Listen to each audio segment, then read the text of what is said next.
The drawing-room at Thornfield Manor, with its sage-green walls and heavy velvet furnishings, had been transformed into something between a sanctuary and a prison. The guests who remained, for several had been permitted to leave after providing their names and addresses, sat in clusters of uncomfortable furniture, speaking in the hushed tones reserved for funerals and scandals. The afternoon light had taken on that peculiar quality it acquires when ordinary life has been violently interrupted, as though the sun itself was uncertain whether it had any right to continue shining. Inspector Carmichael had established himself in the library, a room lined with leather-bound volumes that had likely been purchased by the yard rather than read by the page. He worked methodically through his list of statements, a constable beside him taking notes with the dedication of someone performing a sacred duty. Outside, the remains of the garden party were being systematically dismantled by staff members who moved with the efficiency of those for whom cleaning up after disaster was merely another task in the day's routine. Miss Marple had been asked to remain as a courtesy. Inspector Carmichael, upon learning her identity from the village constable, had recognized the name with the dull understanding of a man who knew he should know something but couldn't quite place why. She settled herself in a wing-back chair near the window, her knitting needles clicking with a rhythm that seemed almost defiant in its normalcy. The scarf, taking shape beneath her needles, was neither here nor there. The color was indifferent, the pattern unambitious, but the activity served its purpose. People, she had long ago discovered, were far more inclined to speak candidly in the presence of someone who appeared utterly absorbed in something else. Margaret Fenwick was the first to break under the weight of suppressed emotion. The young woman, she was perhaps 35, though grief and shock had aged her considerably in the past few hours, approached Miss Marple with the tentative steps of someone seeking absolution rather than conversation. "I cannot believe she is gone," Margaret whispered, sinking into the chair beside the elderly woman. "It seems impossible." This morning she was discussing the autumn plantings, and now... She did not finish. She did not need to. Miss Marple set down her knitting with deliberate care. "You have been with Mrs. Waverley for some time, I believe." "Nearly 10 years, Margaret confirmed. "Since my husband passed. She gave me purpose when I had none. She was exacting, certainly, but never unkind. Not truly." The hesitation in that final phrase was interesting, Miss Marple noted. It suggested layers beneath the surface, complications in a relationship that had appeared straightforward from the outside. "And your duties encompassed?" Miss Marple prompted gently. "Everything," Margaret said, and the word carried a weight that suggested she meant it literally. Her correspondence, the household arrangements, social planning. Mrs. Waverley was a woman who required constant attention to detail. Nothing escaped her notice. Nothing. Before Miss Marple could pursue this observation further, Thomas Waverley entered the drawing-room, his eyes red-rimmed and his movements unsteady. He had been drinking, Miss Marple observed. Not heavily, but enough to dull the sharper edges of his grief. He was a man who had relied on his mother's structure for 45 years, and now that structure had been violently removed. He seemed smaller somehow, diminished by the absence of the force that had defined his life. "The inspector has asked to speak with me again," Thomas announced to no one in. "Particular. They believe, that is, he wishes to clarify several points about the arrangements of the dining room this afternoon." This phrasing was curious, Miss Marple thought. Most people would have said about what happened or about my mother's death. But Thomas had chosen to focus on the practical arrangement of a room, as though the physical geography of the space were somehow the most important factor in understanding the catastrophe that had occurred within it. Over the next hour, as the light outside began to soften into evening, Miss Marple observed with the patience of a woman who had learned that observation was 9/10 of wisdom. She noted which guests consulted the clock frequently, anxious to leave. She observed which ones lingered, drawn by the terrible magnetism of proximity to death. She watched Richard Waverley, the nephew, take Margaret aside for a conversation conducted in such low tones that even Miss Marple could not quite make out the words, though his hand on her arm and her tearful response suggested comfort being offered and received. Most significantly, she noticed that no one had yet asked the obvious question, Why had an upside-down plate been placed on the dining room table? It was a detail so peculiar, so removed from the ordinary arrangements of any formal meal, that its absence from discussion seemed almost conspiratorial. Inspector Carmichael had dismissed it, and the others had followed his dismissal as sheep follow a shepherd, content to accept guidance from authority. But Miss Marple had spent a lifetime understanding that the unnoticed details were often the most crucial. That single plate, overturned and stained, represented something. A message, perhaps, or a mistake made in haste, or, and this was the thought that kept her needles clicking steadily through the evening, evidence of a plan so carefully constructed that its arc. High-tech could not help but leave at least one small mark of their identity behind. As darkness fell over Thornfield Manor and the village of Ashmore settled uneasily into the knowledge that a murderer walked among them, Miss Marple continued her knitting and waited. The evening had settled into that peculiar stillness that follows tragedy, when the world seems to hold its breath in acknowledgement of something irreversible having occurred. Inspector Carmichael had finally permitted most of the guests to depart, their statements recorded and their shock exhausted into something resembling composure. The staff had been given rooms in the servants' quarters, a practical measure that also ensured none could leave the estate without notice. By 9 o'clock, Thornfield Manor had taken on the atmosphere of a grand house, transformed into a stage set for some elaborate drama, complete with police constables standing sentinel at various doorways. Miss Marple had been offered a bedroom, an invitation she accepted with gratitude that concealed her keen interest in remaining within the manor itself. The room assigned to her was comfortable, decorated in the restrained good taste that characterized the entire household, and crucially, it afforded her a view of the corridor leading to the library, where Inspector Carmichael had established his makeshift headquarters. She settled into the armchair positioned near her window with her knitting, her needles producing their rhythmic accompaniment to the sounds of the house settling around her. It was shortly past 10 when she heard the raised voices emanating from somewhere below stairs. The words were indistinct, muffled by plaster and wood, but the emotional content was unmistakable. An argument conducted with the suppressed fury of people aware they were not alone in the building. Miss Marple set down her knitting and made her way quietly to the corridor, where she discovered a footman standing awkwardly near the staircase that led downward. "Is everything quite all right?" she inquired with the gentle concern of someone genuinely worried about household harmony. The young man started visibly. "Miss Marple, ma'am, there is some disturbance among the kitchen staff regarding the afternoon's arrangements. Nothing to trouble yourself with, I assure you." But Miss Marple had already gathered that the disturbance concerned more than simple household irritations. She thanked him pleasantly and retreated to her room, but not before noting that his knuckles were white where he gripped the banister, and that his eyes held the particular fear of someone caught between conflicting loyalties.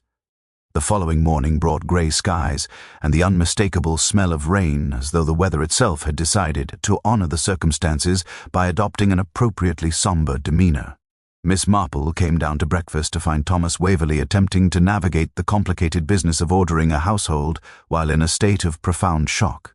Margaret Fenwick sat beside him, her hand occasionally touching his arm in gestures of support that seemed practiced, habitual, familiar. Inspector Carmichael emerged from the library with the weary expression of a man who had slept poorly and discovered nothing of particular significance in his nocturnal investigations. He accepted tea from a hovering servant and turned his attention to the matter of motive, that fundamental requirement of any murder investigation. "I have been reviewing the financial circumstances," he announced to the assembled household members, his tone suggesting he believed he had stumbled upon something of profound importance. "Mrs. Waverley's will is apparently quite straightforward. The estate passes to her son, the liquid assets are distributed among various charitable interests, and there are modest bequests to senior staff members. This eliminates the most obvious motive, financial gain." He paused, as though expecting applause for his deduction. Miss Marple, who understood that the elimination of an obvious motive often made space for more complex ones, continued buttering her toast with undiminished attention. "However," Carmichael continued, "I have learned something of interest through the kitchen staff. There was apparently some tension regarding the timing of the luncheon service. The head cook, a Mrs. Pemberton, no relation to the doctor, states that the sherry was decanted at 1 o'clock, approximately 2 hours before the garden party commenced. Mrs. Waverley's custom, apparently, was to arrive in the dining room at precisely 3:30, to ensure the arrangements met her exacting standards. Did she regularly inspect the room before guests were admitted? Miss Marple asked, her tone suggesting idle curiosity rather than investigative interest. Indeed she did, Carmichael confirmed, seeming pleased to be asked. A woman of habits, Mrs. Waverley, rigid habits in fact, which raises the question, how did the poisoner know she would drink that particular glass? Richard Waverley, who had been silent throughout breakfast, suddenly set down his cup with enough force that tea sloshed onto the tablecloth. Unless, he said quietly, the poisoner knew her habits so thoroughly that they could predict her actions, as certainly as one predicts the rising of the sun. Unless the poisoner was someone she trusted completely, someone who understood not merely our schedule, but her personality, her preferences, her very nature. His eyes, as he spoke, had drifted toward Margaret Fenwick. She had gone pale, her hand trembling as she reached for her water glass. Thomas had not noticed. He was staring at his plate with the concentration of someone who had discovered that ordinary food had become inexplicably complicated. But Inspector Carmichael had noticed, and so had Miss Marple. An interesting moment that, a moment in which something unspoken had passed between three people, a current of understanding that suggested layers of knowledge none of them were quite willing to articulate. Miss Marple filed the observation away carefully, alongside her mental notes about the upside-down plate, the kitchen staff's argument, and the peculiar absence of genuine shock from anyone in the household. The rain had begun to fall more heavily outside, and somewhere in the village of Ashmore, people were beginning to discuss what they believed had happened at Thornfield Manor. But in the manor itself, where secrets accumulated like dust in unused rooms, the truth remained hidden, waiting for someone patient enough and observant enough to locate it. The morning advanced with that peculiar quality time possesses when ordinary routines have been disrupted by extraordinary circumstances.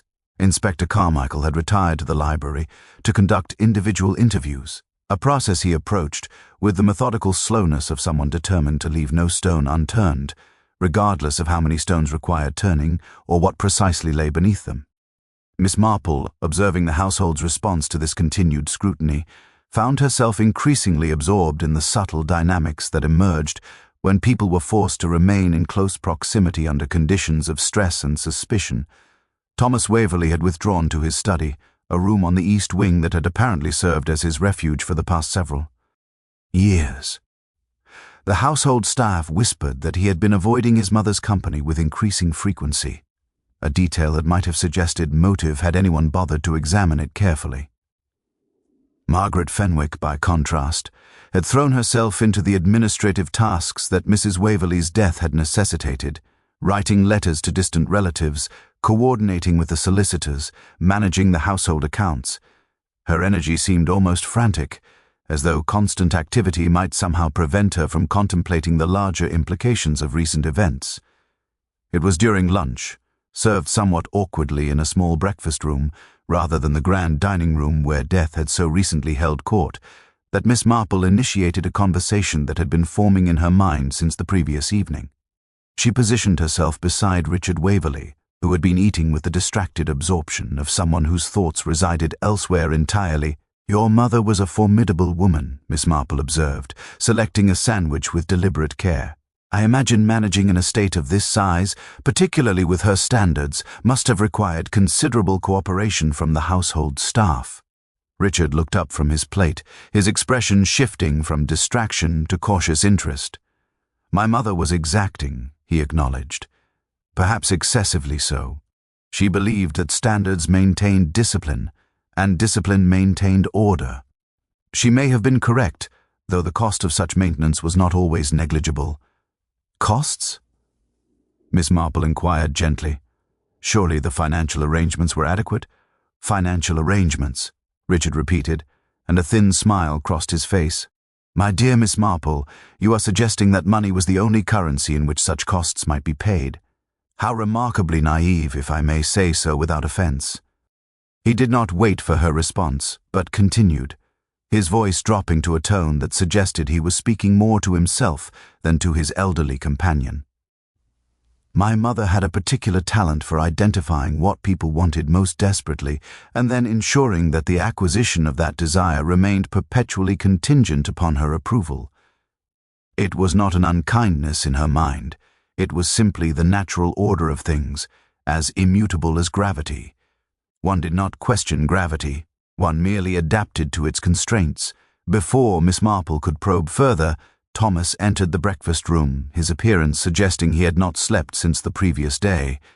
His eyes were rimmed with red, and his hands trembled slightly as he reached for the teapot. Richard stood immediately, offering his chair and departing with a courtesy that seemed entirely performative. "I cannot bear this," Thomas said without preamble, his voice carrying the exhausted desperation of a man approaching the limits of his emotional endurance. "The inspector insinuates, the staff whispers, and every moment that passes seems to increase the weight of suspicion pressing down upon this house. My mother was difficult, yes. She was demanding and controlling and, in many ways, utterly impossible to please. But she did not deserve this. No one deserves this." Miss Marple listened with the attentive silence that had made her such an effective confidant throughout her life. She had learned long ago that people rarely needed advice. What they genuinely required was permission to articulate the thoughts they had been suppressing. Thomas, it seemed, required this permission desperately. "The household will want to understand the circumstances," Miss Marple said carefully. "Understanding, while it cannot undo tragedy, at least provides a framework within which one can begin to process loss." "But that is precisely what I cannot understand," Thomas said, his voice rising slightly before he seemed to catch himself. "The poison. How it was administered, when it was administered. The police seem no closer to an answer than they were yesterday, and yet they regard us all with such evident suspicion, as though one of us must be guilty simply because we lived in this house, shared this space, breathed the same air." He stood abruptly and walked to the window, staring out at the rain-soaked gardens. From where she sat, Miss Marple could observe his reflection in the glass, the tension in his shoulders, the way his jaw clenched and unclenched, the guilty flicker that crossed his face when he thought no one was observing him. It was that flicker that interested Miss Marple most. Guilt, in her experience, came in many varieties. There was the guilt of commission, the guilt of having actively participated in wrongdoing. But there was also the guilt of omission, of knowledge withheld, of truths left unspoken. Thomas Waverley carried the weight of the latter variety, and Miss Marple suspected that whatever burden he bore had nothing directly to do with the poisoned sherry, and everything to do with the complicated architecture of his relationship with his deceased mother. By mid-afternoon, when Inspector Carmichael finally summoned her for her formal interview, Miss Marple had begun to construct a framework of understanding. It was still incomplete, still lacking several essential pieces, but the skeleton of possibility had begun to take shape, and it suggested that the person who had poisoned Constance Waverley had possessed not merely opportunity and means, but also a motivation so deeply rooted in the soil of this household that it had likely been growing there for years, hidden beneath the surface until desperation had finally forced it into the light. Inspector Carmichael's approach to interviewing Miss Marple differed notably from his interactions with the other household members. There was a deference in his manner, a recognition that he was in the presence of someone whose observations might prove valuable precisely because they came from an outsider's perspective. He settled himself across from her in the library, his constable positioned discreetly in the corner with notebook at the ready, and began with what he clearly believed to be an innocuous question. "You have visited Thornfield Manor before, I understand." "Once, approximately 18 months ago," Miss Marple confirmed. "A charity luncheon organized by Mrs. Waverley in support of the village school, a well-managed event, as I recall. Mrs. Waverley was a woman who understood the importance of maintaining standards in all her undertakings. And in that previous visit, did you observe anything of significance regarding the household dynamics?" Miss Marple considered the question with the seriousness it deserved, though her answer, when it came, seemed almost disappointingly mundane. I observed that Mrs. Waverley was a woman accustomed to authority, and that those around her had adapted their behaviors accordingly.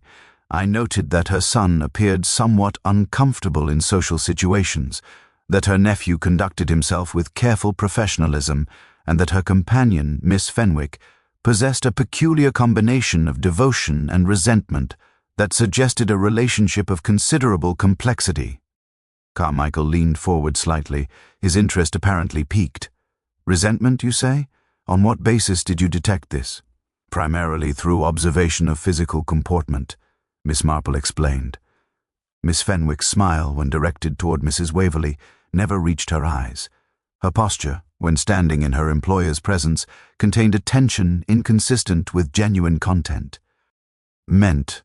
These are small things, Inspector, the sort of details that most people overlook, but they suggest a relationship that had perhaps become strained. Strained enough to warrant murder? Carmichael asked, and Miss Marple detected in his tone a certain eagerness, as though he had finally identified a promising avenue of investigation. I could not presume to say, Miss Marple replied carefully. Strain and violence are not inevitably connected. Many people endure strained relationships for years without resorting to extreme measures. The question is not whether a relationship was strained, but whether the strain had reached a point where the person experiencing it saw no alternative to drastic action. After the interview concluded and Miss Marple had returned to her room, she found herself reflecting on the nature of motive with the thoroughness that only long experience could provide.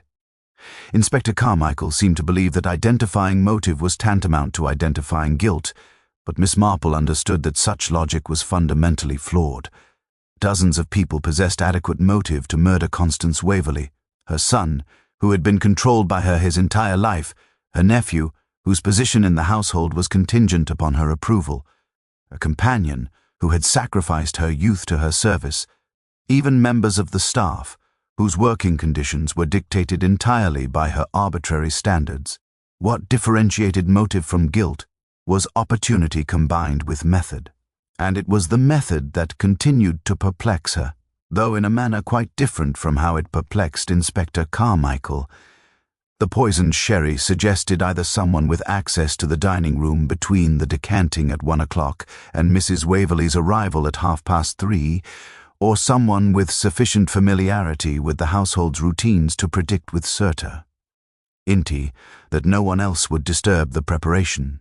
The upside-down plate suggested something else entirely, a signal, perhaps, or evidence of a struggle or some form of communication directed toward someone specific.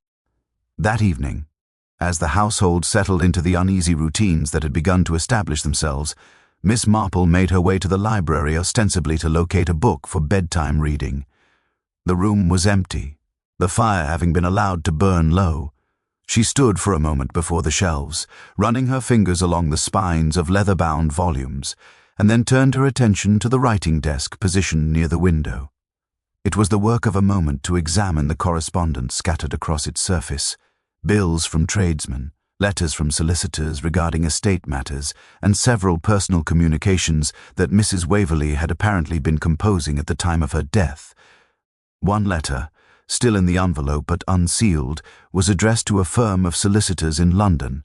Miss Marple, exercising what some might have termed a questionable exercise of discretion, withdrew the letter and read its contents.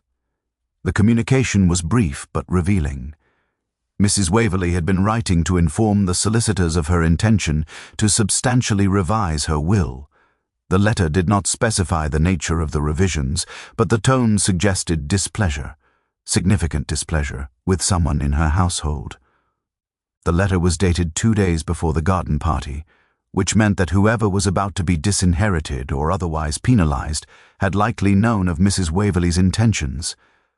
Miss Marple replaced the letter precisely as she had found it, and made her way back to her room, her mind occupied with the implications of this discovery. If someone had learned that they were about to be disinherited, the urgency of motive would have shifted dramatically. A crime of impulse becomes a crime of desperation, and desperation has a way of leaving evidence, traces of itself in the smallest gestures, the most inadvertent revelations.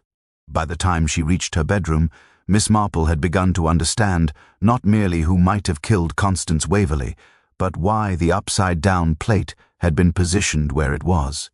It was not a signal at all, she realized. It was evidence of something far more deliberate, a marker placed intentionally by someone who had committed an act they believed they could conceal through misdirection and careful performance. The question now was whether she possessed sufficient evidence to convince Inspector Carmichael, or whether she would need to guide events toward a revelation that would make the truth undeniable. The following morning brought a development that Miss Marple had anticipated with the certainty that comes from understanding human nature in all its intricate complications. Inspector Carmichael appeared at breakfast with the air of a man who has finally achieved a breakthrough, his earlier uncertainty replaced by the confidence of someone who believes he has solved the fundamental puzzle that had eluded him. He requested that all members of the household gather in the drawing room at 11 o'clock, an announcement made with the theatrical gravity of someone who understands the dramatic potential of such moments. What Carmichael did not know, what indeed only Miss Marple seemed to understand, was that his breakthrough was based upon incomplete information and flawed logic. He had discovered the letter to the solicitors, a discovery Miss Marple had anticipated, and he had apparently constructed a narrative around this evidence that satisfied his investigative instincts. But a narrative constructed upon a single pillar, however substantial, remains unstable in the face of more company. Complex truths. Miss Marple spent the intervening hours in what appeared to be idle contemplation, but was, in reality, a careful orchestration of small conversations designed to elicit specific responses. She engaged Richard Waverley in discussion about the management of the estate, listening carefully to the ways in which he spoke about his aunt's control over financial matters. She took tea with Margaret Fenwick and observed with particular attention the young woman's hands, which trembled with a frequency and intensity that suggested anxiety beyond normal grief. She even contrived to have a brief exchange with Thomas in the corridor, during which she mentioned, quite casually, that she had observed the letter to the solicitors and wondered what changes Mrs. Waverley had been contemplating. His response, a sudden pallor followed by a careful attempt to appear unconcerned, told her much about the state of his knowledge and his emotional proximity to the crime. By the time 11 o'clock arrived and the household assembled in the drawing room, Miss Marple had begun to perceive the true architecture of the tragedy that had unfolded at Thornfield Manor. It was not a simple matter of a single person driven to desperation by the threat of disinheritance. Rather, it was a far more intricate construction, one involving multiple people, multiple motives, and a conspiracy of silence that extended far beyond the boundaries of a single guilty conscience. Inspector Carmichael positioned himself before the assembled group with the confidence of a man about to deliver a denouement. "I have reviewed all the evidence," he announced, "and I have reached a conclusion regarding the administration of the poison. The letter discovered in Mrs. Waverley's study indicates that she intended to substantially alter her will. This information would have been known to at least one member of this household. LD prior to her death." He paused, allowing the weight of this statement to settle upon his audience. Furthermore, he continued, "I have learned through careful questioning of the kitchen staff that Margaret Fenwick specifically requested to prepare Mrs. Waverley's sherry on the afternoon of the garden party, a request that deviated from normal household procedure. This deviation, combined with her obvious resentment toward her employer and her precarious financial situation, suggests a clear motive and opportunity." Margaret Fenwick rose to her feet, her face draining of color. "That is not, I would never—" She turned to Thomas, as though appealing to him for corroboration or support. "You know I would never harm her. You know what she meant to me. Yes, I resented her control. Yes, I found her difficult. But murder—" "Sit down, Margaret," Thomas said quietly, and there was something in his tone that caused her to comply immediately. It was at this precise moment that Miss Marple rose from her chair with the deliberate grace of someone who has finally reached a conclusion that requires articulation. Inspector Carmichael, startled by the interruption, began to protest, but Miss Marple continued with the gentle authority that comes from absolute certainty. "I must respectfully suggest, Inspector, that you have identified a convenient narrative rather than the truth," she said. "Yes, Margaret Fenwick resented Mrs. Waverley. Yes, she would have benefited from her employer's death, though not financially, as I suspect you will discover upon examination of Mrs. Waverley's actual will. But Margaret Fenwick did not poison Constance Waverley, and I can demonstrate why. All eyes turned toward the elderly woman. Even Carmichael seemed to sense that he had missed something crucial, that the neat solution he had constructed was about to collapse under the weight of overlooked evidence. The upside-down plate, Miss Marple continued, has troubled me since the moment I observed it. Inspector Carmichael dismissed it as a minor disturbance occurring during Mrs. Waverley's collapse. But consider the alternative. The plate was placed there deliberately by someone who understood the symbolism of that gesture. In certain contexts, an overturned plate represents a broken covenant, a violated promise. It is a marker of betrayal. She turned her attention toward Richard, whose jaw had become very tight indeed. "I have been observing this household carefully," Miss Marple said, "and I have observed that Richard Waverley is a man accustomed to careful control of his emotions and his circumstances. I have also observed that his aunt's control over the estate's financial matters was absolute, and that her threatened revisions to her will would have affected him profoundly. But, more significantly, I have observed the particular manner in which he looked at Margaret Fenwick, and the manner in which she looked away from him. The silence that followed was absolute, a silence pregnant with the weight of truths about to be revealed and comfortable lies about to be shattered. Richard Waverley's composure, which had remained intact throughout the previous day and a half of investigation, finally fractured. It was not a dramatic shattering, but rather a slow, deliberate crumbling, as though he had decided that the expenditure of energy required to maintain his facade was no longer worth the effort. He sank back into his chair, and when he looked up at Miss Marple, his eyes contained a mixture of resignation and something that might have been relief. "How did you know?" he asked quietly. "I did not know," Miss Marple corrected gently. "I observed, and from observation I constructed a hypothesis. You see, Inspector Carmichael approached this matter as a problem to be solved. Through the accumulation of facts. But human behavior is not governed by facts alone. It is governed by emotions, by relationships, by the intricate bonds that tie people together in ways that often defy rational explanation."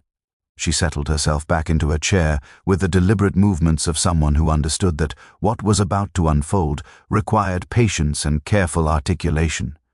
Margaret Fenwick arrived at Thornfield Manor nearly 10 years ago as a widow in need of employment, Miss Marple continued. She was young then, considerably younger than she is now. Over the course of those years, she became indispensable to Mrs. Waverley's household operations. But she also became something else. She became a woman whose life was entirely circumscribed by her employer's demands and Mrs. Waverley's absolute control over every aspect of her existence.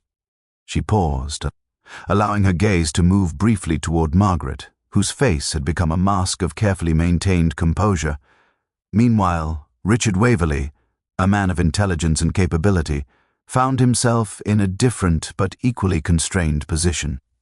He managed the estate, yes, but always under the supervision and with the approval of his aunt. Any decisions of significance required her consent. Any hopes for expansion or improvement of the property had to navigate the labyrinth of her preferences and prejudices.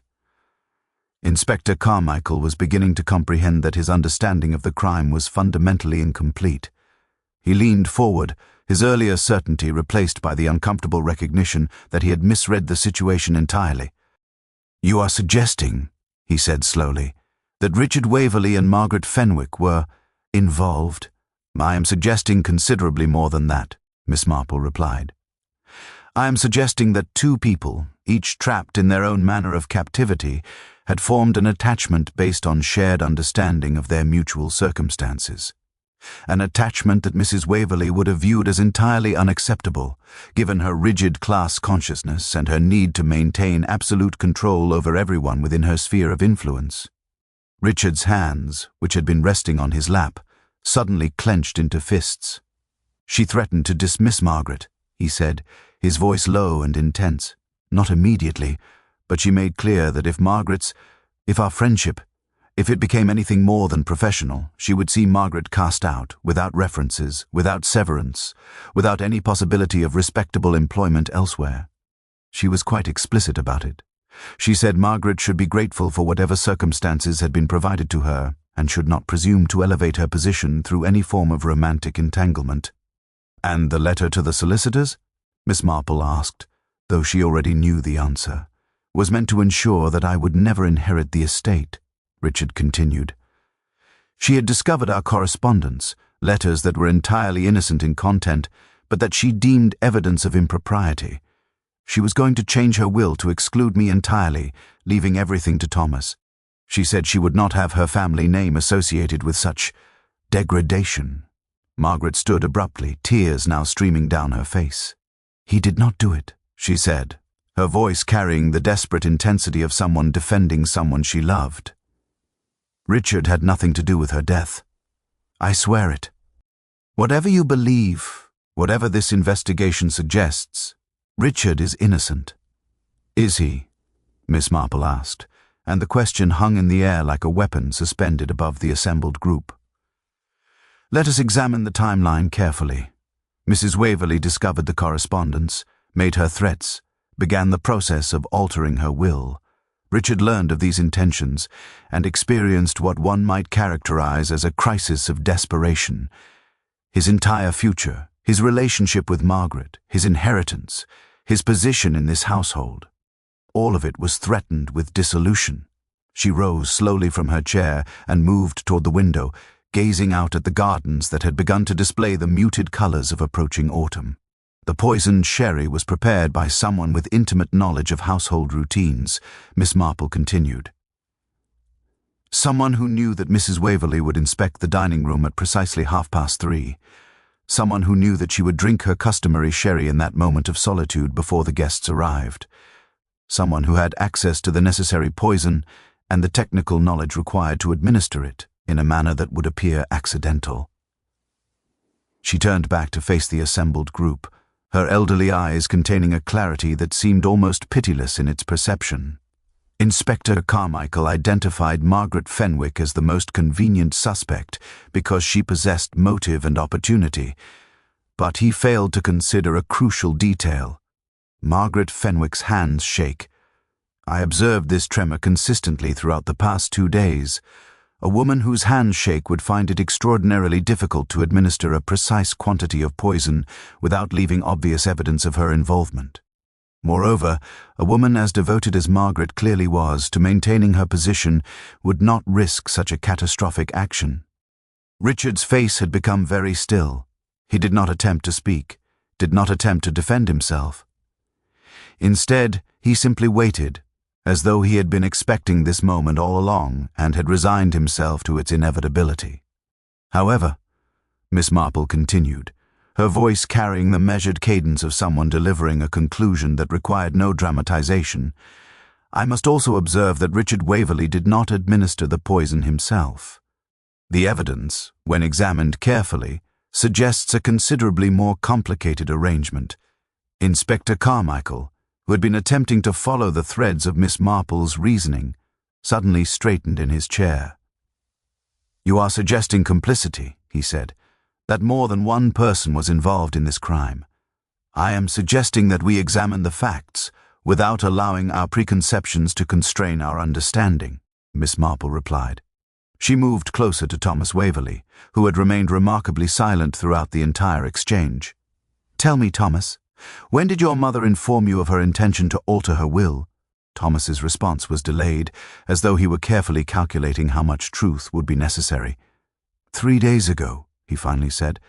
"She called me into her study and informed me that Richard had become unsuitable as an heir due to his association with a woman beneath our station. She said the estate would now pass entirely to me, that I should prepare myself for the considerable responsibilities such inheritance would entail." "And how did you respond to this information?" Miss Marple asked gently. "I told her it was absurd," Thomas said, his voice becoming stronger. "I told her that Richard's personal life was his own concern and that her arbitrary judgments regarding Margaret's suitability were precisely the sort of rigid thinking that had made her so unbearable to live with. I told her that if she disinherited Richard, She would lose what remained of her relationship with me as well. Miss Marple nodded slowly, as though this confirmation aligned with her understanding of the situation. And then what occurred? She flew into a rage, Thomas continued. She said that my defiance was precisely what she should have expected from a man raised without proper discipline. She said that perhaps I too should be reconsidered as an heir, that perhaps she should establish a charitable trust instead and leave her wealth to institutions, rather than squander it on ungrateful family members who dared to question her judgment. The confession, when it came, emerged not from Richard, but from Thomas himself. He stood abruptly, his earlier devastation transformed into something that resembled a desperate need to articulate the truth that had been consuming him since his mother's death. "I went to the dining room at 2 o'clock, Thomas said, his words tumbling over each other with the urgency of someone finally unburdening himself of an intolerable weight. I had obtained the cyanide weeks ago. I had been contemplating this action for weeks, though I had not admitted it to myself until the moment I actually did it. I had convinced myself that I wanted to do it for Richard, for Margaret, for anyone who had suffered under Mother's tyranny. But the truth is far simpler and far more damning. I did it for myself. I did it because I was tired of being controlled, tired of being judged, tired of existing in a state of permanent inadequacy in her eyes.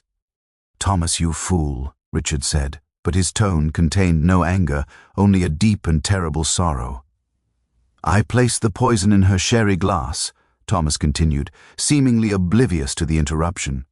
"I knew her schedule as well as anyone in this house. I knew she would inspect the dining room at precisely 3:30. I knew she would pour herself a glass and drink it while reviewing the arrangements one final time. It took me perhaps 2 minutes, and then I left, my hands steady, my heart racing, my mind already constructing elaborate justifications for what I had done." Miss Marple listened with the expression of someone who had suspected this truth but had needed to hear it articulated. Inspector Carmichael, by contrast, appeared to be experiencing the disorientation of a man whose carefully constructed narrative had been dismantled entirely. "But the plate," Carmichael said, grasping for the detail that remained unexplained. "The upside-down plate. How do you account for that?" Thomas's expression became even more troubled. "I do not account for it. I did not place a plate on the table. I poisoned the sherry and left. When I learned of her death, I assumed she had drunk the poisoned glass and that the matter was concluded. But the plate," he turned toward Richard with dawning comprehension. "You placed it there." Richard did not deny the accusation. Instead, he rose slowly and moved toward his cousin with the deliberate movements of someone approaching a precipice. "I arrived at the dining room at 2:30, he said quietly. "I had intended to remove the poisoned glass, to prevent the crime I knew Thomas had committed the moment I saw him emerge from the dining room with that particular expression on his face. I have known my cousin my entire life. I recognized the evidence of decisive action in his demeanor." He paused, and when he continued, his voice had become hollow. "But when I entered the room and discovered what had been done, I could not bring myself to undo it. My aunt had threatened everything I valued. She had threatened Margaret's future, my own inheritance, our possibility of a life together. In that moment, with the poisoned glass before me, and the cane, knowledge of what Thomas had done, I made a conscious choice to allow the crime to proceed. The plate, I placed it there as a symbol, a marker of my own complicity, my own guilt by omission. The silence that followed was absolute, filled with the weight of confessions and the terrible clarity that comes when hidden truths are finally exposed to the light. Inspector Carmichael moved with the deliberate authority of someone whose duty, however complicated, remained fundamentally clear. He gestured to the constables positioned near the doorway, and they stepped forward to take custody of both Thomas and Richard. The process was conducted with a professionalism that seemed almost merciful in its ordinariness, as though the arrest of 2 men for conspiracy in their mother's murder could be rendered routine through the application of proper procedure and official protocol. Margaret Fenwick had collapsed into a chair, her body racked with sobs that seemed to emerge from some place deeper than mere emotion.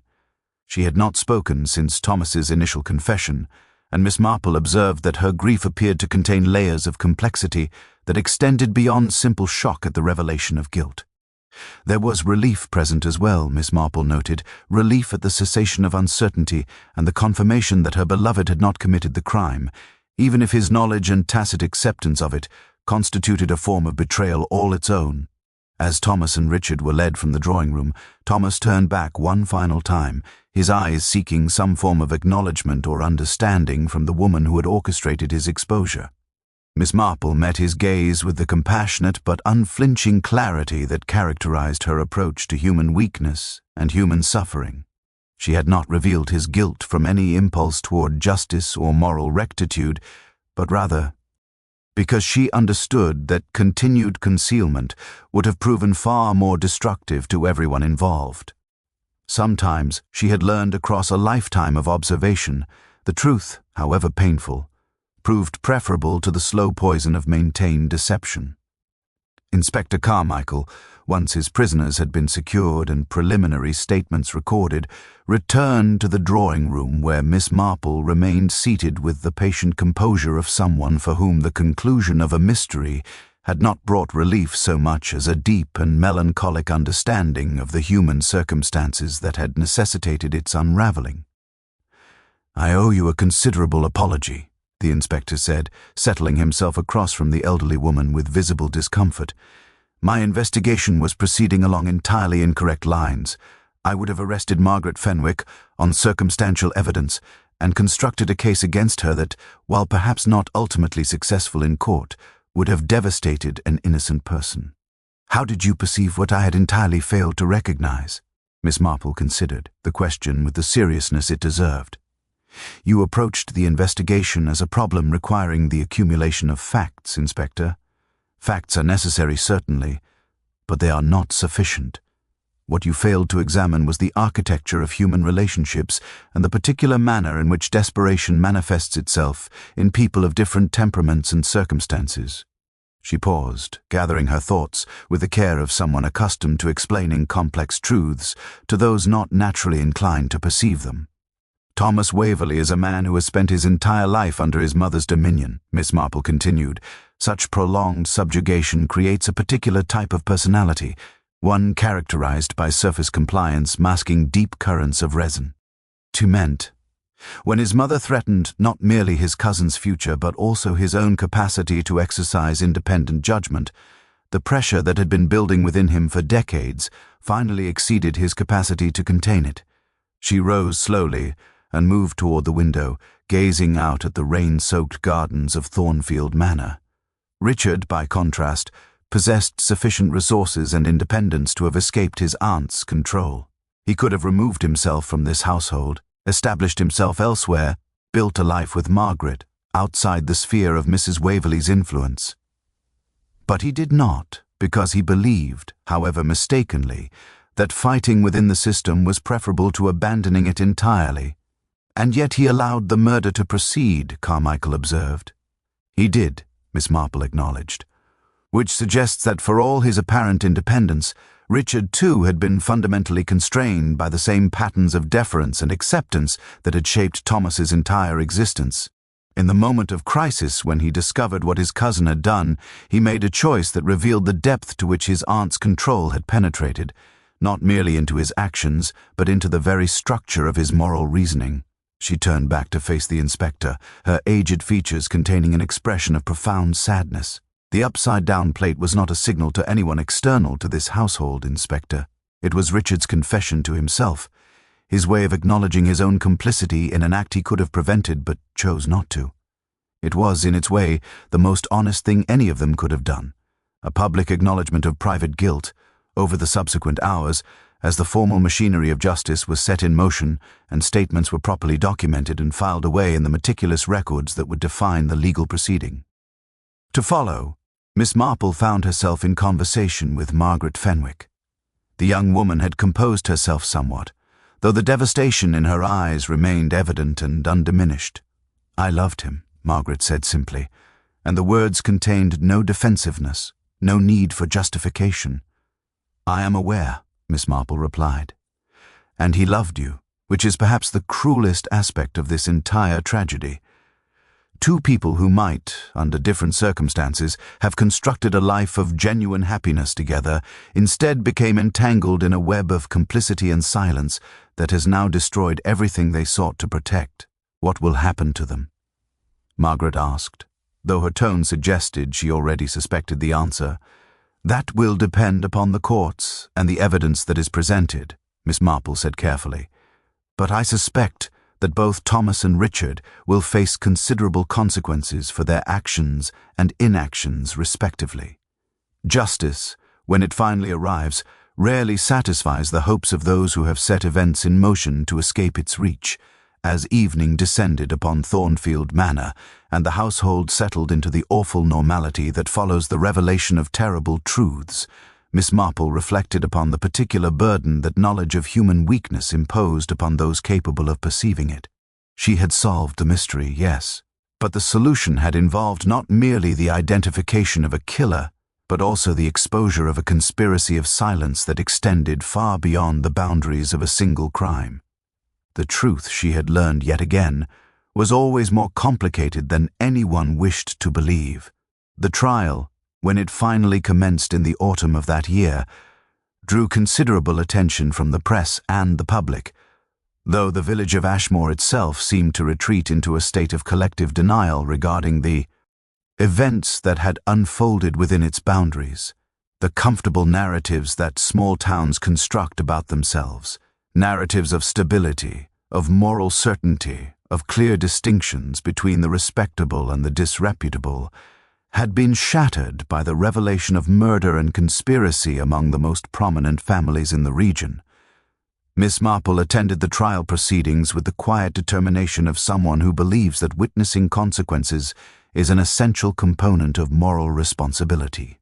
She sat in the gallery day after day, her knitting needles clicking with their familiar rhythm, her aged eyes observing not merely the proceedings within the courtroom, but also the reactions of the spectators and the press representatives who had gathered to document what they perceived as a scandal of considerable magnitude. The defense counsel for Thomas Waverley attempted to construct a narrative of diminished responsibility, arguing that years of maternal oppression had warped his judgment, and that the poisoning, while undeniably an act of murder, had been committed by a man whose capacity for rational thought had been fundamentally compromised by prolonged psychological abuse.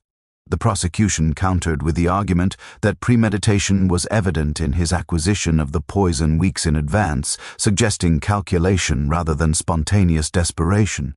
Richard's case proved considerably more complicated. His counsel argued that remaining silent in the face of a crime, while morally reprehensible, did not constitute legal complicity. The placement of the upside-down plate, they contended, represented artistic expression rather than evidence of conspiracy. The prosecution, meanwhile, presented witness testimony suggesting that Richard had been aware of his cousin's intentions prior to the actual poisoning, and had done nothing to prevent the crime or alert authorities afterward. Miss Marple, when called to testify, provided her observations with the precision that had characterized her investigation. She described the physical evidence she had observed, the patterns of behavior she had detected, the logical conclusions she had drawn from the available information. Under cross-examination, both defense and prosecution attempted to suggest that her conclusions were speculative rather than factual, that she had imposed a narrative upon ambiguous evidence rather than allowing the evidence to speak for itself. "Is it not true, Miss Marple," the prosecution's counsel asked, "that you made certain inferences regarding the relationship between Richard Waverley and Margaret Fenwick, based entirely upon your observation of their comportment and physical gestures?" "It is," Miss Marple confirmed. However, those inferences were subsequently validated by the confessions provided by both Mr. Thomas Waverley and Mr. Richard Waverley. But prior to those confessions, you had no concrete evidence of such a relationship, correct? "I had the evidence of human behavior," Miss Marple replied, "which, while perhaps not sufficient to constitute legal proof, is often considerably more reliable than circumstantial documentation." The courtroom fell silent at this response, and Miss Marple perceived in that silence the recognition that she had articulated something fundamental about the nature of truth and evidence that extended beyond the narrow confines of legal procedure. By the end of the trial, which lasted nearly 3 weeks and consumed considerable judicial resources, the verdicts had been rendered with the inexorable finality that characterizes the operation of justice within a system designed to manage ambiguity through the application of established precedent. Thomas Waverley was found guilty of murder and sentenced to life impreso. Richard Waverley, on the charge of being an accessory after the fact, received a sentence of 8 years, which, given his previous lack of criminal history, was considered lenient by those who understood the machinery of the courts. Margaret Fenwick, having been completely exonerated, found herself in the peculiar position of being simultaneously vindicated and destroyed. The village that had initially suspected her of the crime now viewed her with a complex mixture of pity and scandal. Pity for her innocence, scandal for her association with 2 men now imprisoned for serious crimes. Her position at Thornfield Manor became untenable, and she resigned within weeks of the trial's conclusion. It was on the morning of Margaret's departure from the village that Miss Marple encountered her at the railway station. The young woman was preparing to board the train that would carry her to London, where she had secured a position in a respectable household, far removed from the complications of Ashmore and the memories that would forever be associated with Thornfield Manor. "I wanted to thank you," Margaret said, her voice steady despite the obvious effort required to maintain her composure. "You proved my innocence, and I cannot express adequate gratitude for that intervention. And yet, I confess that I wish the truth had remained hidden. Richard and Thomas might still be free, and I might not be departing this village with my reputation irrevocably damaged by association." Miss Marple considered this statement with the gravity it deserved. "The truth has a particular weight, my dear," she said finally. "It cannot be avoided indefinitely, and when it does emerge, it often causes considerable pain to everyone involved. However, I have learned across a lifetime that concealment of truth, while perhaps providing temporary comfort, ultimately generates far more profound dharma than the most difficult, honest revelation." "Do you believe I will ever be able to forgive Richard?" Margaret asked, and the question contained layers of complexity that suggested she was asking not merely for reassurance but for genuine guidance. "That is a question only you can answer," Miss Marple replied. "Forgiveness is not a gift we extend to others. It is a choice we make for ourselves, regarding how we will carry the weight of betrayal and disappointment. Whether you choose to forgive Richard or not, I suspect you will eventually find some manner of peace regarding these events. Time, you will discover, has a remarkable capacity to transform acute pain into something more manageable." As Margaret boarded the train and the whistle sounded for departure, Miss Marple remained on the platform, watching the carriages gradually accelerate along the tracks that would carry the young woman away from Ashmore and toward whatever future awaited her beyond the boundaries of the village that had known her only in the context of scandal and suspicion. The winter that followed brought snow to the Cotswolds, transforming the landscape into something almost unrecognizable from the verdant gardens that had witnessed such tragedy during the preceding autumn. Miss Marple remained in Ashmore for several weeks after the conclusion of the trial, a duration considerably longer than her initial visit had suggested would be necessary. She had taken rooms at the village's modest inn, and she spent her days engaged in the quiet activities that had characterized her retirement, reading, knitting, attending services at the parish church, and engaging in the sort of casual conversation that village life provided in abundance. Inspector Carmichael called upon her twice during this period, ostensibly to review procedural matters, but in reality seeking something more intangible, the reassurance that came from discussing the case with someone who understood its deeper psychological dimensions. On his second visit, as they sat in the parlor of the inn with tea growing cold between them, he ventured a question that had clearly been troubling him. "Do you believe that justice has been served?" he asked. "I ask this not as a question of law, but as a matter of personal conscience. I find myself wondering whether the punishment imposed upon these 2 men is commensurate with their crimes, or whether the machinery of law has simply processed human tragedy according to procedures that may not account for the complexity of human motivation." Miss Marple set down her teacup with deliberate care. "Justice, Inspector, is a concept that we pretend to understand far better than we actually do. We construct systems of punishment and consequence, and we tell ourselves that these systems represent justice. But justice, if it exists at all, exists in the realm of moral philosophy rather than legal procedure. What the courts have provided is not justice, but rather a resolution, an acknowledgement that certain actions have been deemed unacceptable by society and must therefore be penalized according to established statute. She paused, gathering her thoughts with the precision that had characterized her entire approach to the case. Thomas Waverley committed an act of murder, yes, but that act emerged from circumstances of prolonged psychological oppression that began in his infancy and continued throughout his life. Does this explanation excuse his crime? No. Does it provide context that might induce us to consider whether life imprisonment represents a proportionate punishment? Perhaps. Carmichael listened with the intensity of someone genuinely seeking illumination rather than confirmation of pre-existing beliefs. And Richard? He asked. Richard's situation contains even moral complexity, Miss Marple acknowledged.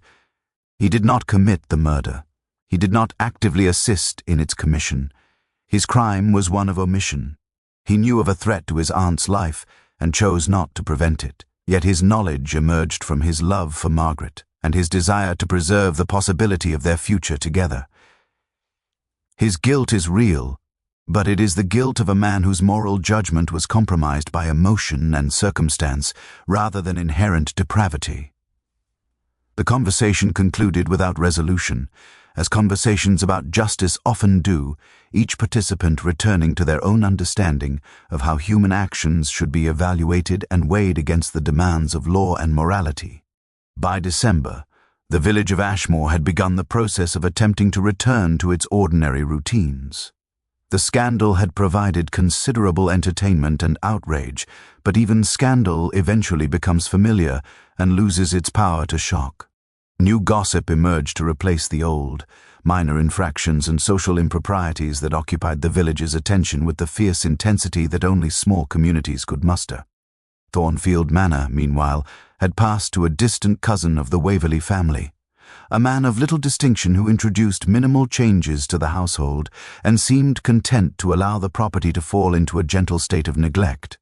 On the morning of Miss Marple's departure, the entire village seemed to gather at the railway station, drawn by the peculiar affection that communities develop for those who have been instrumental in resolving significant mysteries. Miss Marple accepted the well-wishes with the graciousness that came from long experience of public acknowledgement, though she seemed genuinely relieved when the train finally arrived and she could retire to her compartment. As the landscape began to pass Gradua, beyond the window, Miss Marple reflected upon the events that had unfolded during her visit to Ashmore. She had arrived as an innocent participant in a garden party and had departed as the woman who had exposed a murder and its attendant conspiracies. She had demonstrated that careful observation of human behavior could reveal truths that official investigation had failed to perceive, and she had done so not through any superior intellect or extraordinary deduction, but simply through the patient accumulation of observations across a lifetime, spent understanding the consistent patterns through which human nature expressed itself. What struck her most profoundly, as she settled into her seat and withdrew her knitting from her traveling bag, was the recognition that Ashmore was ultimately no different from any other village, any other community. The same patterns of ambition and resentment, of hidden affections and concealed resentments, of people constrained by social expectations and personal circumstances, existed everywhere. She had not solved the mystery of Ashmore so much as she had articulated a truth that extended far beyond the boundaries of a single crime, the truth that human beings were far more complex, far more capable of both virtue and vice than the comfortable narratives of respectability suggested. The train continued its journey through the grey winter landscape, carrying Miss Marple homeward to her village of St. Mary Mead, where she would resume her quiet life of observation and reflection. The case of the poisoned sherry at Thornfield Manor would eventually fade from public attention, filed away in the archives of local scandal, alongside 100 other dramas that small towns had witnessed and recorded. But for Miss Marple, it would remain vivid, not as a puzzle solved, but as an illustration of how human weakness and human strength were often indistinguishable from one another, and how the capacity to understand this paradox was perhaps the closest one could come to genuine wisdom. The knitting needles clicked with their familiar rhythm as the miles accumulated behind her, and Miss Marple continued her work, adding another row to the scarf that would perhaps never be completed, satisfied in the knowledge that observation and patience had once again revealed what haste and certainty had obscured.